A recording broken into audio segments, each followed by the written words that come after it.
get my revenge. And if I get caught, I'm pinning it on the baby like the time I shot Mr. Burns. Greetings, fellow mortals. Just a reminder saying it's just my opinion is for cowards. Revenge. It's probably one of the most universal concepts in life and humanity as a whole. Someone has wronged you and you go out of your way to make sure that they pay for it. It's such a common feeling and thought process that there are countless stories dedicated to saying how bad it is, how it will ruin your life, how the cycle of hatred will continue if you delight in the misery of others, how an eye for an eye will make the world go blind. And for the most part, I do agree if you let your revenge consume your mind and eat away at the rest of your life. But in my experience, if you just wait for the right moment to make your enemies suffer, the sweetness will last for years to come, bringing you a great amount of joy. So, here are 10 examples of revenge stories where vengeance was either a good thing or felt so good that it didn't matter what the consequences were. And in no particular order, of course. Number 1 is The Glory. If you have not watched this Netflix K-drama, go do it right after finishing this video. Not before, after. I warn you though, they spend the first episode really building up how terrible the villains are. They put the protagonist Moon Dong-un through every living hell you can imagine for a teenager. It is gruesome. By the end, she's left with nothing and no one at rock bottom, abandoned by her mother, the school system, and society as a whole, only for her to drag herself out of the pit of despair and build herself into something great, all so that she can successfully get back at the people who tortured her, and other people with similar mindsets soon help her along the path. All for the sweetest scenes of revenge and trauma bonding that you have ever seen. I love this show so much. Shut up and take my money! Number 2 is Asura's Wrath. Now, this is a weird one. I don't know if I would actually recommend playing the game, because it's really not much of a game, but as a spectacle anime, it's fantastic, just phenomenal. Asura was betrayed by his brothers in arms, killed, and spit upon as a devil for years to come, all while having to watch his wife die and his daughter be kidnapped, used, and abused for her special powers. He's so angry about this that Asura keeps dragging himself back to life no matter how many times he's killed, just so that he can kill those that turned on him and save his daughter. Now, there's a bit in there about not letting your wrath consume you, but there really isn't a point in the story where the writers say that Asura should stop doing what he's doing. Now, his goal is mostly to save his daughter, but there's also plenty of vengeance in there too. I will look for you. I will find you. And I will kill you. Number 3 is John Wick. Pick any of the movies. In each one, John's trying to get even. Now, the story isn't mind-blowing or anything, but you will definitely enjoy every bit of action as John hunts down those who wronged him. And it all started because of a dog his dead wife left him. Considering how much my pets mean to me, I get it, and the movie gets it too. Some characters suggest that John should stop, but that immediately gets thrown out the window. Forget that. The fighting isn't over until John Wick says that it's over. And if you keep dragging him back in, he won't stop until everyone on his list is flatlined. Many have tried to stop him, none have succeeded. This is a franchise which delights in paying back people what they're owed. And sure, it's partially played for parody and for comedic effect, but it's still oh so satisfying. Yeah! Oh, better luck next time, buddy! Woo! Number 4 is The Office. Now, this one is more mundane than the other examples thus far. The first thing that comes to mind is Dwight and Jim. Dwight goes out of his way to make the workday harder and more miserable for everyone, and Jim pays him back with creative and hilarious pranks. But I'm also thinking about the time where Dwight betrayed Michael to get the manager position. While Michael did forgive Dwight eventually, he did also have to make sure that Dwight paid the price for stabbing him in the back. And I love that scene so much. You got to remember what will happen if you mess around. You will, in fact, find out. It's a good warning shot. And the series as a whole makes it clear that restrained revenge is just. And you know what? I can get behind that. Get your revenge, but make sure you don't lose anything or everything along the way. That's the way to go about it. Just a little bit more. And I'm making him do my laundry for a year. Number 5 is Demon Slayer. But wait, love of storytelling, you might be thinking.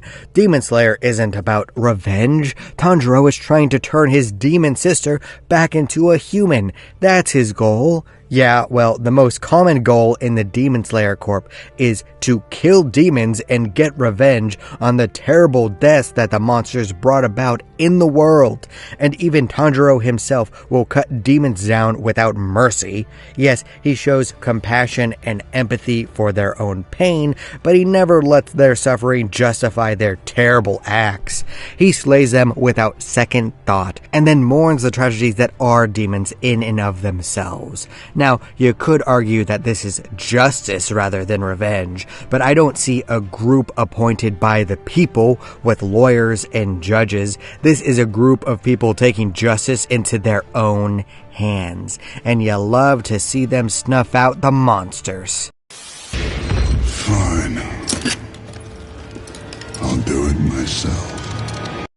Number 6 is The Princess Bride. Hello, my name is Inigo Montoya. You killed my father. Prepare to die. If there's any line that I would call the most famous bit from that film, it would be that. Now, Inigo lost his way on his path for revenge, working with bad individuals as a mercenary, but the film never chastises him for his feelings or for actually taking revenge. In fact, he's rewarded at the end by Wesley. So the true lesson to learn is that dedicating your life to revenge is okay as long as you make good friends along the way. If you do that, you'll have someone to prop you up after the person who wronged you is long gone. And then you can live happily ever after knowing that you've terminated the bad guy.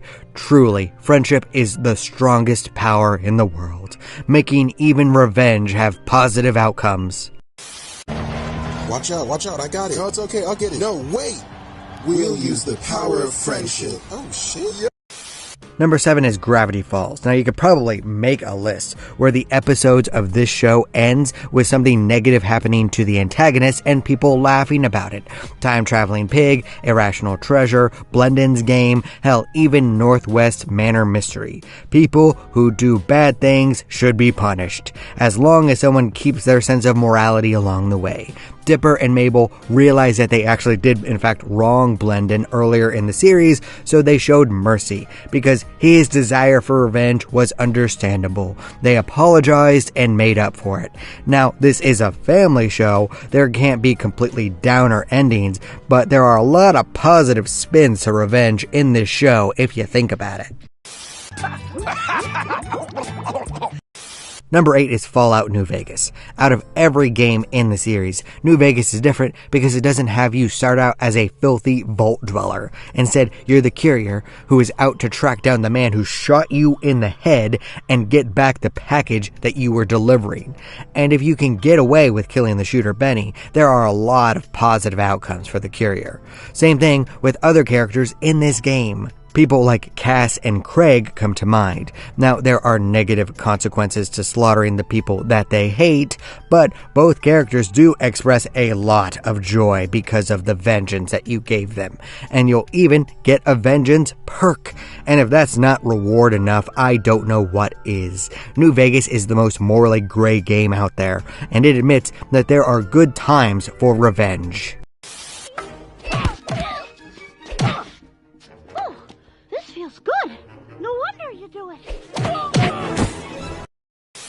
Number 9 is Pacific Rim, the original one. Now, this is probably the most nothing story in this list, putting even John Wick to shame, but all of the characters are in fact motivated a lot by killing the kaiju and getting revenge for the people that were lost to the attacks. Their desire to make the monsters pay and to ruin their invasion plan is so strong that they overcome the difficulties of piloting giant robots just for the sake of making the behemoths suffer, and to help their fellow man and all that stuff, but that's secondary. Mostly it's about revenge, and this is never once portrayed as a bad thing in the movie. In fact, it's completely cathartic to the point that the giant monster fights are the best aspects of the movie by far. If you don't enjoy crushing evil demons from another dimension hell-bent on slaughtering the people you love, I don't know what to tell you. Also, this movie does in fact have one of my favorite lines ever in it. Today we are canceling the apocalypse! Number 10 is Batman. Okay, there are versions where Bruce Wayne is a complete and utter asshole, where he's completely focused on the mission. But I prefer the scenarios where he helps the orphans and misfits around him to bring justice to the world, where they're all a family who care about each other. They're just a little messed up mentally to the point that they put on tights and fight crime, and they end up doing just as much good as the people with actual superpowers. Batman is all about revenge and justice, but with a code. That's the important aspect. He doesn't completely drown in vengeance. Is he obsessed? Yes. Does his existence bring far more good than bad in his universe? Absolutely. You gotta give it to Batman. He gets revenge done right. And there you go. Those are 10 stories where revenge is oh so sweet. This obviously isn't definitive. There are other examples out there. And if you can think of any that I missed, leave them in the comment section. Oh, and disclaimer, I obviously don't condone actually hunting down people and flatlining them. But this was partially a joke. In all honesty, most of my revenge is just waiting until some person messes up their own life and then laugh about it. And if any of you disagree with any of this, that's fine. After all, everyone is entitled to their objectively wrong opinion. Save us. And I'll whisper, no. Thank you all so much for watching. You're still here? Good night, everybody. Thank you. You bye. Boom. Do not despair.